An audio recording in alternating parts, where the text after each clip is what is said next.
Moi, j'ai toujours cru que j'étais coupable. Parce on m'a toujours dit que c'était moi qui étais une merde, une bonne à rien et qui réussirait pas dans ma vie. Donc, je me suis dit, mais c'est moi. En effet, je suis nulle. Je suis nulle. Bonjour à tous, je suis Lily Desil, j'ai 36 ans. Je vais vous raconter mon histoire. Si j'avais un titre à donner à mon histoire, ce serait « Je suis née à 30 ans ». J'ai fait une sorte d'amnésie traumatique et je me suis rendu compte de tout ce que j'avais vécu vraiment. Et c'est remonté à la surface quand j'avais 30 ans, au moment où j'étais enceinte de ma fille Alice. Mon histoire, je suis issue de l'aide sociale à l'enfance. Ma génitrice a dû me mettre en pouponnière à l'âge de 9 mois. Et quand elle est revenue, j'étais placée en famille d'accueil. Donc j'ai été placée en famille d'accueil de mes 9 mois à mes 16-17 ans. Au départ, tout se passait bien. On habitait dans un petit village en Bourgogne, dans l'Yonne. Tout se passait bien jusqu'à mes 5-6 ans. Et puis, un jour, ma famille d'accueil a décidé de déménager et d'aller habiter dans un autre village dans la campagne. Et là, en fait, c'est là où le cauchemar a commencé. C'était un couple. Ils avaient 3 enfants à eux. Une autre qui était en fait leur nièce. Qui soit partait à l'aide sociale à l'enfance, soit était recueillie par quelqu'un de la famille. Et ensuite, il y avait un autre enfant de l'ASE qui avait 2 ans de plus que moi et moi. Donc nous étions 6, mais on a été élevés à 3. C'est-à-dire 2 enfants de l'ASE et un fils, leur dernier fils. Voilà, elle était assistante maternelle, lui était plombier chauffagiste. C'était pas quelqu'un qui parlait beaucoup. Elle était toujours à tout mener, tout diriger. C'était une femme très tyrannique, même avec son mari. Son mari parlait pas trop. Il est tombé d'ailleurs dans l'alcoolisme à cause de ça. Donc ils ont déménagé dans cette fameuse ferme. Et là, donc, c'est là où le cauchemar a commencé. C'était une ferme à rénover. Il y avait tout à refaire. Donc au tout départ, c'était des champs entiers. Donc il a fallu faire des séparations. Donc on tenait les poteaux en bois pendant que son mari tapait dessus pour enfoncer les poteaux. Il fallait poser le grillage. Donc ça, c'était nous qui le faisions aussi. Il y avait des chardons dans les champs. Ils n'utilisaient pas de pesticides. Donc il fallait prendre la brouette et avec des gants arracher les chardons. Mais ce qui nécessite un effort considérable quand tu es jeune en fait. C'était une maison, il y avait 2 hectares, donc si tu veux, tu partais du champ, il fallait que tu ailles à l'autre bout de la ferme pour jeter tout ça au tas de fumier. Sinon, en fait, on se faisait... je me faisais clairement engueuler, mais si tu veux, c'était pas des mots sympas quoi. C'était t'es bonne à rien, dépêche-toi, t'es conne, tu réussiras jamais rien dans la vie, salope. Elle me prenait derrière l'oreille, elle me pinçait en me disant de toute façon tu réussiras pas, tu fais toujours n'importe quoi. Voilà, ils avaient donc dans la maison, il fallait tout rénover. Ils voulaient mettre de la tomate au sol, sauf qu'il y avait du carrelage et les précédents propriétaires avaient mis une grosse couche de colle. Et donc on était avec des marteaux et des burins à 10 ans et il fallait casser la colle et j'avais des ampoules plein les mains, j'avais mal aux mains et j'avais pas le droit de me plaindre parce que sinon en fait je me faisais tabasser. Après ils avaient des animaux. Donc il fallait s'en occuper, il fallait curer les poules, curer les moutons, curer les lapins. Donc pareil, prendre la brouette de fumier, l'emmener sur le tas de fumier à l'autre bout de la ferme, le faire vite et bien, parce que sinon tu sais que derrière tu te faisais tuer. Moi j'avais peur de la nuit. La nuit il fallait aller fermer les poules pour pas qu'elles se fassent manger par les renards.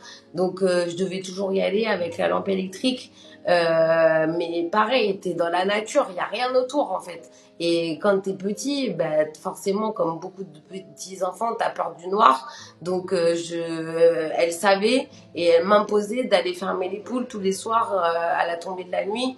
Et ça, c'est un traumatisme que j'ai gardé. Aujourd'hui, j'ai toujours peur de la nuit parce que c'est des choses qui m'ont marqué. Tous ces choses que tu donnais à faire, tu le faisais avec tes frères ou tu étais la seule et aussi est-ce que c'était quand même tu voyais plus une maltraitance ciblée à toi ou c'était ou aussi maltraiter tous les enfants? C'était vraiment ciblé en fait sur ma personne et l'autre personne qui était de la DAS. Il y avait une troisième personne qui était son fils. Lui, il avait sa chambre, il avait la télé, il avait un scooter, il faisait ce qu'il voulait.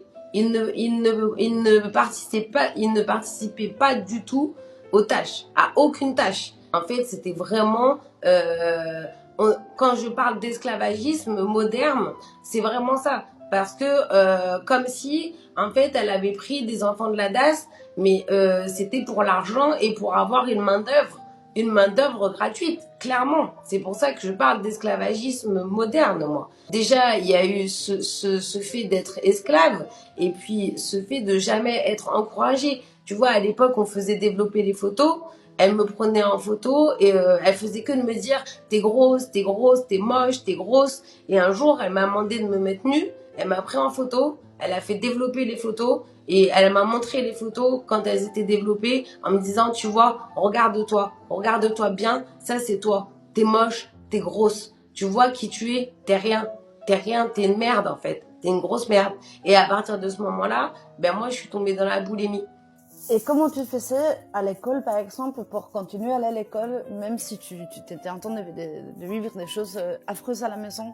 Alors déjà, j'avais pas le choix parce que si je rentrais à l'école avec de mauvais résultats, je me faisais tabasser. Donc, je devais travailler à l'école.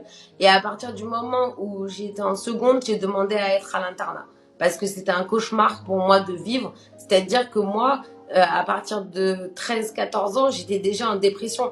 Je rentrais de l'internat, elle venait me chercher, je regardais par la fenêtre et je pleurais. J'avais les larmes qui coulaient parce que je savais ce que j'allais vivre. Moi, j'avais pas le droit d'aller voir mes amis. J'avais pas le droit de faire des activités. Moi, c'était, on reste à la ferme. On allait, j'ai vécu comme si on vivait dans les années 1940. Et puis après, il y a eu les attouchements aussi. Moi, j'ai été victime d'attouchements de la part de celui qui était de la DAS et de la part de son fils. C'était un secret. On joue au papa et à la maman et donc c'était des attouchements, voilà, fellation, masturbation et en fait, ben moi, j'avais pas le choix de me taire parce que je savais que soit j'allais pas être crue, soit j'allais encore une fois être rabaissée.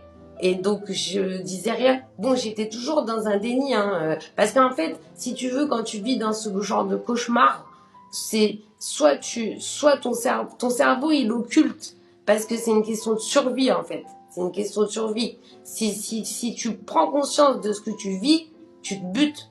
Tu te butes. Moi dès l'âge de 12-13 ans, je voulais mourir. Je voulais mourir parce que c'était une souffrance. Est-ce que tu as aussi à en parler à quelqu'un à l'école ou à quelqu'un à te confier? Personne n'a été au courant. Les gens l'ont su quand j'ai fait le reportage BuzzLee. Après, à 30 ans, comme je t'ai dit, quand j'ai pris conscience des choses, j'ai écrit 20-30 pages de ma vie que j'ai envoyées à la famille d'accueil en leur disant aujourd'hui j'ai compris, je suis victime et pas coupable et vous êtes mes bourreaux et je ne veux plus jamais entendre parler de vous. C'est un adieu que je vous fais. Je ne veux plus jamais entendre parler de vous. Aujourd'hui, je vais être maman, je protège mon enfant, je me protège moi-même et j'ai écrit. Et là, j'ai 2-3 amis à qui je l'ai fait lire. Mais les gens avec qui j'étais à l'école et au collège et au lycée l'ont su en novembre quand j'ai fait le reportage BuzzLee. J'ai eu des gens qui m'ont écrit et qui m'ont dit mais comment c'est possible? Toi qui étais tout le temps là pour les autres, qui avait le sourire, qui était délégué de classe, qui était investi pour les gens, comment ça se fait qu'on n'a rien vu? Comment ça se fait que tu nous as rien dit, quoi? Tu vois? Moi, je lui ai envoyé, si tu veux, j'ai envoyé un mail à ceux qui m'ont fait du mal et j'ai envoyé un mail à côté à la nièce qui a été recueillie dans cette famille et aux plus grands de leurs enfants parce que c'est des gens qui m'ont aidé quand j'étais à la fac, qui se sont portés garant, qui me prêtaient de l'argent quand il fallait, quand j'avais besoin et ils m'ont dit eux-mêmes on est fiers que tu aies fait ça et que tu te sois libéré de ça. Et ça, c'est la femme de Stéphane, qui est son plus grand-fils, qui m'a dit on est fiers de toi.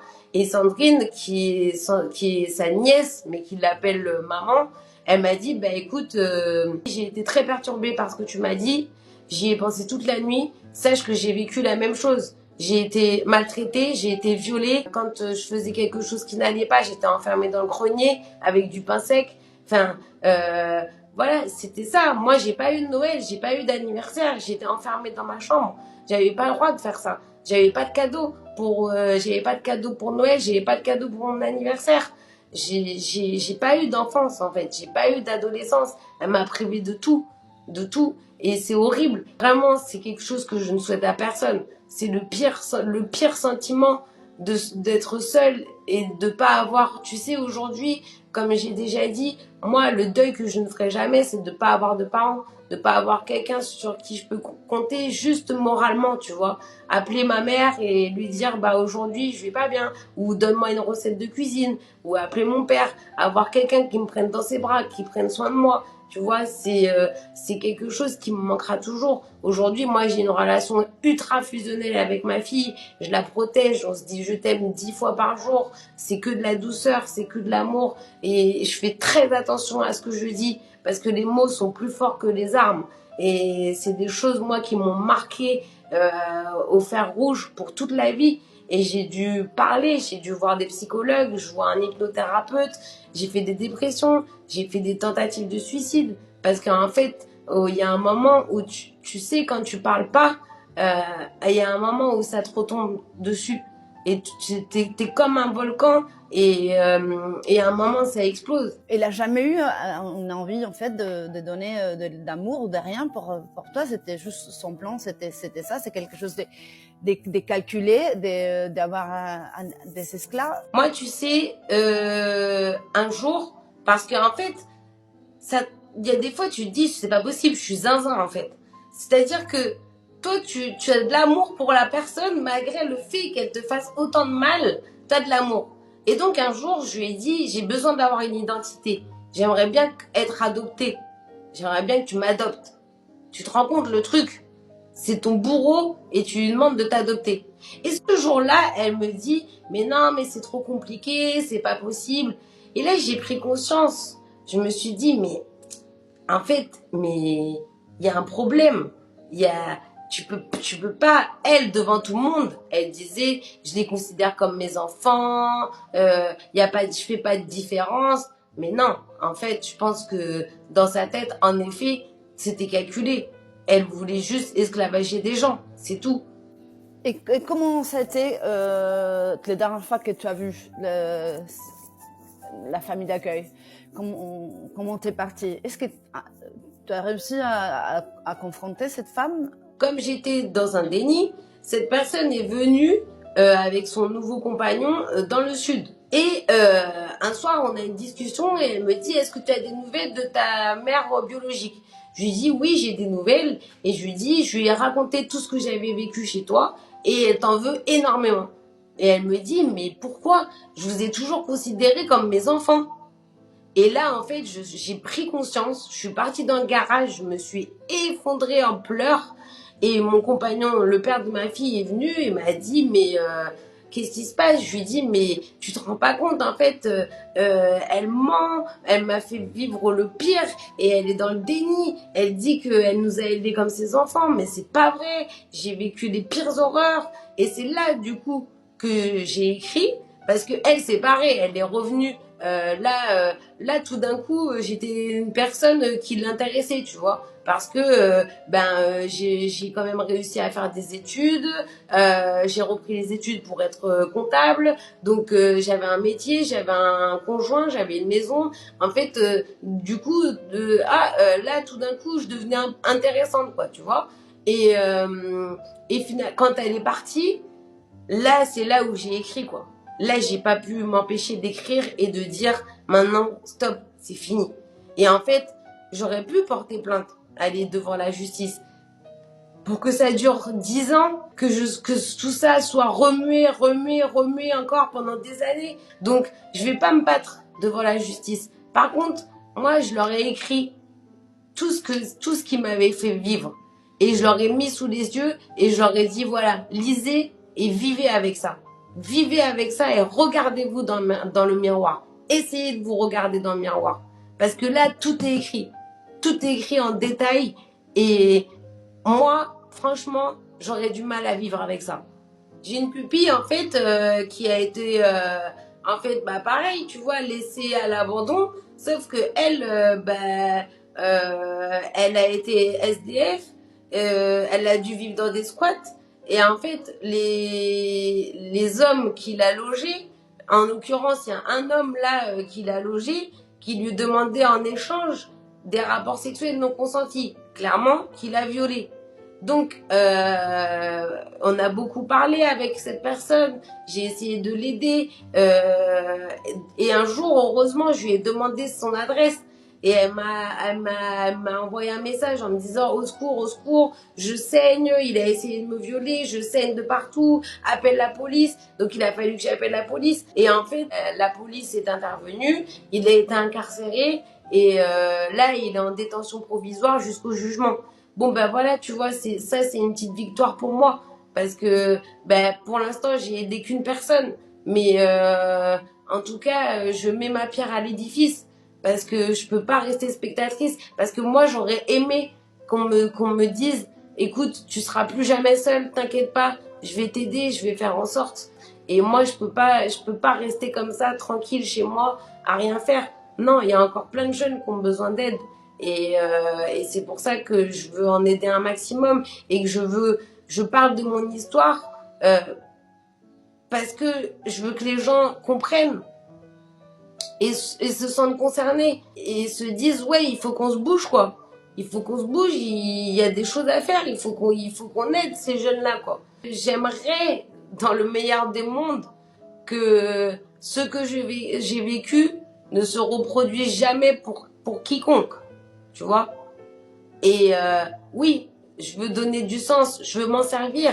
Et moi, j'ai décidé, j'ai pas décidé de transformer ça en haine. J'ai décidé de prendre mon vécu comme exemple et me dire, ok, alors t'as vécu ça, c'était super dur. Il a fallu que j'aille voir des psys, que je me fasse suivre. J'ai eu des périodes difficiles de dépression, des tentatives de suicide, etc. Là, je suis là. Aujourd'hui, j'avance dans ma vie. J'ai une petite fille. J'ai rencontré quelqu'un. Maintenant, je suis heureuse. Et ben, maintenant, c'est à mon tour d'aider ces gens-là et que mon histoire, elle serve. Que mon histoire, elle serve. Tu vois. Quelqu'un qui vit la même chose que moi, je vais lui dire déjà dénonce. Parce que moi, j'ai cru que ce que je vivais, c'était normal. Non. Si tu vis la même chose que ce que j'ai vécu, c'est pas normal. Il faut que tu dénonces. Il faut pas que t'aies peur. Il faut pas que t'aies peur. Ces gens-là sont toxiques et ce sont des bourreaux. Et tu es victime.